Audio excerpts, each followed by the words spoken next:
someone that you think about every day, every single day of my life. There has not been one day that I haven't thought about him.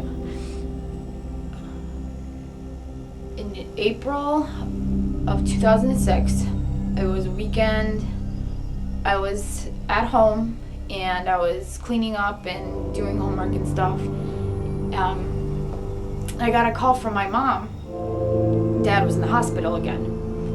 I mean, I was used to these calls by now. She was calling me from the hospital, and I could tell right away. This time it was really different because, I don't know, just her voice was different. She was not confident this time.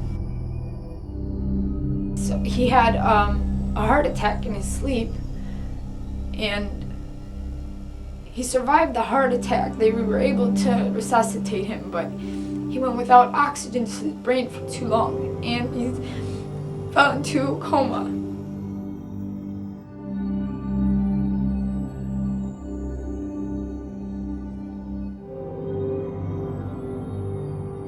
You know how people always say, as time goes by, you know, like time heals wounds or whatever, like I just feel like it just gets harder.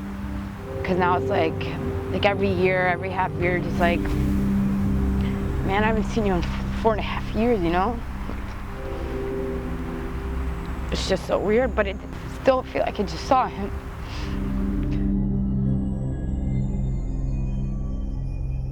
That time between his birthday and the day he passed away, I went through a lot with my dad.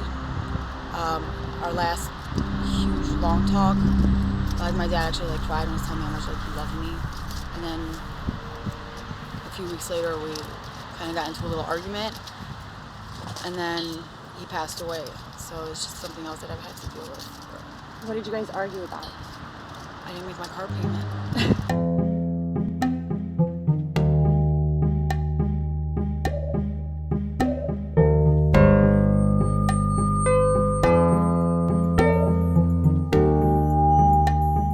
Everybody knows that diabetes exists. It's huge in America, especially type 2 diabetes. They don't realize type 1 is much more aggressive and hard to deal with. There's some of the symptoms you guys had to deal with. Your nerves are shot, sensitive feet, neuropathy. He was losing his sight. His one eye was really blurry. I think he was almost blind in one eye.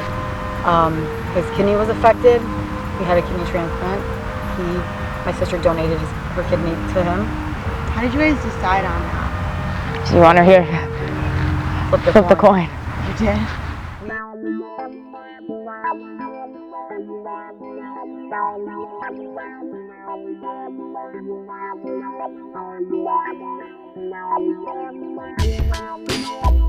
I don't think people realize how driven and passionate we are about this.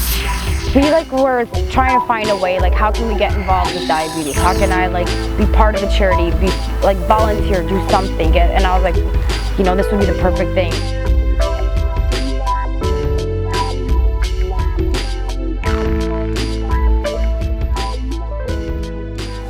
And so I'm very thankful that all the patients, or many of our patients, agreed to come this evening to be a living example of what is possible today and what we have to make possible for many, many more patients. Last year we raised $200,000 during the Chicago Marathon with over 100 runners, and this year we could recruit almost 200 runners, and it looks like we are going to probably approach somewhere around $250,000. We have the beautiful twins, Chris and Nikki Harris. These are our recurrent runners. They ran last year hand in hand through the finish line, and although I heard some threatening on their fundraising website that somebody will be left in the dust, they still could pacify each other and run together through the finish line. So thank you very much for having that.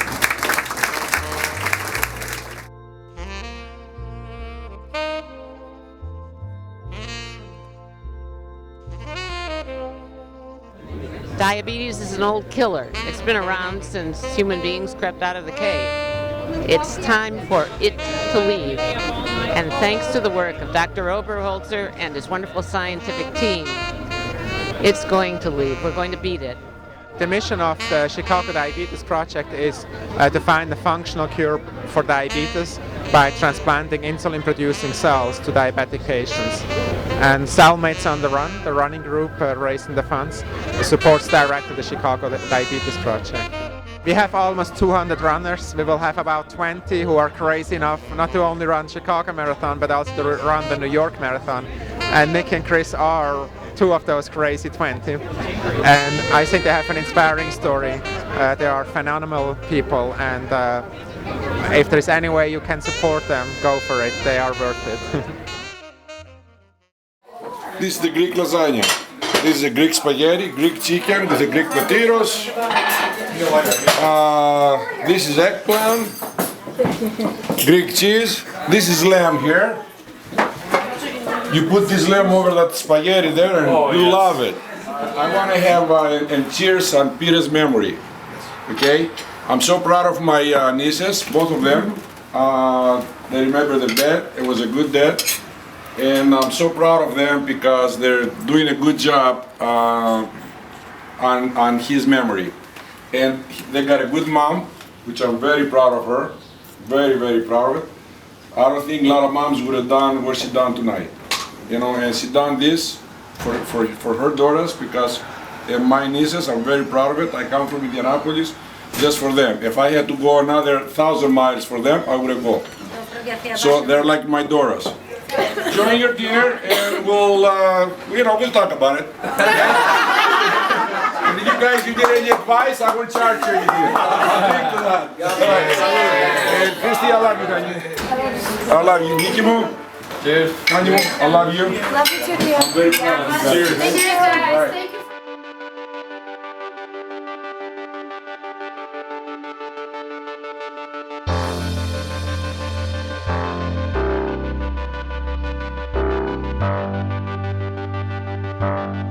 I think that's very nice work they did. They're working very hard. But because I'm a mother, I'm scared that they're going to hurt themselves. They run too much every day. And they do for good cuts, and this is good. Don't slow down, move with the crowd. Be loud, true loud, and break out with me now. Echoes don't last.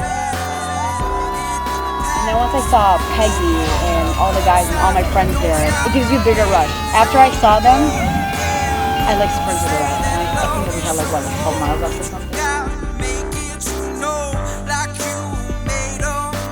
There is no way that I would drop out, you know, when this is like the driving force behind it. There's no way, you know. What's wrong with you guys? You look like you just ran a marathon or something. This is my story, and I'm not the only one who's gone through this. I need you to donate. Some people can't, and that's fine. I understand that. I mean, people's words to us, I mean, it's huge. Like how inspired they are and how much that motivates me as well. But I also want to throw it in your face. Hello, this is something that is huge, not only in America, around the world. How many people actually have diabetes? And what the Chicago Diabetes Project is really trying to do. When you contribute money, so often you feel like you're writing a check and it's just one more thing. No, it's not. It's giving life. It's giving a chance for someone you don't know to live out a full life. And for all of the foundations and the University of Illinois Chicago who has supported this so gallantly, I want to thank you. I'm grateful for the miracle you've given me. I hope that the time will come where that anyone who is diagnosed with diabetes will be told, okay, watch it for a week and come on in and we'll give you those cells. And it'll be a dead disease that you study in the history of medicine. So for all of the foundations, all of the people who have written checks, please keep it up, contribute. You're giving life to the future.